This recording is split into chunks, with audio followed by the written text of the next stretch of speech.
یہ ویڈیو بڑا خاص اور اہم ہے اور سبق آموز بھی ہے، لہٰذا آخر تک ضرور دیکھیں۔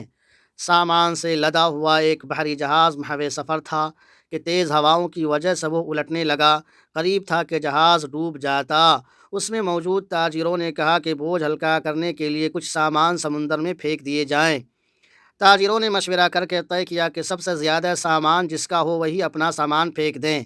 جہاز کا زیادہ تر لوڈ ایک ہی تاجر کا تھا۔ اس نے اعتراض کیا کہ صرف میرا سامان کیوں، سب کے مال میں سے تھوڑا تھوڑا پھینکے جائیں۔ انہوں نے زبردستی اس نئے تاجر کو سامان سمیت سمندر میں پھینک دیا۔ قدرت کی شان کے سمندر کی موجیں اس کے ساتھ کھیلنے لگی۔ اسے اپنی ہلاکت کا یقین ہو گیا۔ جب ہوش آیا تو کیا دیکھتا ہے کہ لہروں نے اسے ساحل پر پھینک دیا ہے۔ یہ ایک غیر آباد جزیرہ تھا۔ جان بچنے پر اس نے رب کا شکر ادا کیا، اپنی سانسیں بحال کیں۔ وہاں پڑی لکڑیوں کو جمع کر کے سر جھپانے کے لیے ایک جھونپڑی سی بنائی۔ اگلے روز اسے کچھ خرگوش بھی نظر آئے۔ ان کا شکار کر کے گزر بسر کرتا رہا۔ ایک دن ایسا ہوا کہ وہ کھانا پکا رہا تھا کہ اس کی جھونپڑی کو آگ لگ گئی۔ اس نے بہت کوشش کی مگر آگ پر قابو نہ پا سکا۔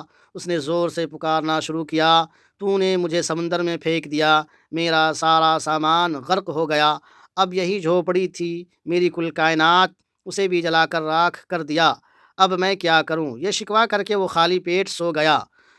صبح جاگا تو عجیب منظر تھا۔ دیکھا کہ ایک کشتی ساحل پر لگی ہے اور ملاح اسے لینے آئے ہیں۔ اس نے ملاحوں سے پوچھا کہ تمہیں میرے بارے میں کیسے پتہ چلا؟ انہوں نے جو جواب دیا اس سے تاجر حیران رہ گیا۔ ملاحوں نے کہا کہ ہمیں پتہ تھا کہ یہ جزیرہ غیر آباد ہے، لیکن دور سے دھواں اٹھتا ہوا نظر آیا تو سمجھے کہ شاید کوئی یہاں مصیبت میں پھنسا ہوا ہے جسے بچانا چاہیے، اس لیے ہم تمہارے پاس آئے۔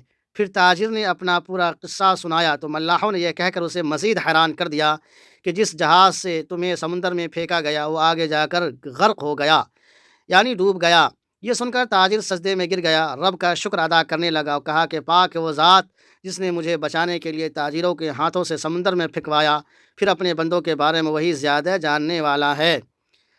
سبق ملتا ہے کہ حالات جتنی بھی زیادہ سخت ہو جائیں، اللہ کی رحمت سے مایوس نہ ہو، ہر حال میں اپنے رب پر بھروسہ رکھیے۔ لا تقنطوا من رحمت اللہ۔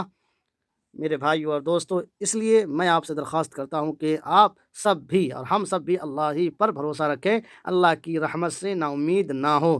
مزید اس طرح کے ویڈیو دیکھنے کے لیے یوٹیوب پر آپ او اے ندوی کو ضرور سبسکرائب کر لیجئے۔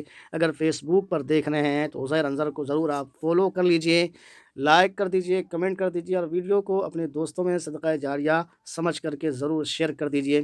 پڑھیے آج دعائے معصورہ۔ اللهم إني ظلمت نفسي ظلما كثيرا ولا يغفر الذنوب إلا أنت فاغفر لي مغفرة من عندك وارحمني إنك أنت الغفور الرحيم اللهم صل على محمد النبي الأمي وعلى آله وسلم۔ شیئر کر دیجئے، شیئر کر دیجئے۔ اللہ حافظ، فی امان اللہ۔